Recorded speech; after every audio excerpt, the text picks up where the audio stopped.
विवाहित महिलेचा खून झाल्याची धक्कादायक घटना उघडकीस आली आहे. काही दिवसांपासून बेपत्ता असलेल्या महिलेचा मृतदेह कालव्यात आढळून आल्यानंतर हा प्रकार समोर आला. सोनाली जाधव असं खून झालेल्या महिलेचं नाव आहे. या प्रकरणी तुकाराम उर्फ बुवा वामन गावंदरे याच्यावर खुनाचा गुन्हा दाखल करण्यात आलेल्याचं पोलिसांनी सांगितलं आहे. बेपत्ता झाल्यानंतर कुटुंबियांनी शोध घेतला होता, मात्र संपर्क न झाल्याने अखेर पोलिसात तक्रार नोंदवण्यात आली होती. ही घटना पंढरपूर तालुक्यातील भोसे परिसरात घडली. रोपळे येथील कालव्यात सोनाली जाधव हिचा मृतदेह आढळून आला.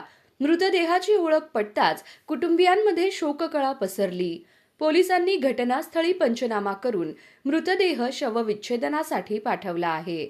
या घटनेमुळे परिसरात मोठी खळबळ उडाली आहे.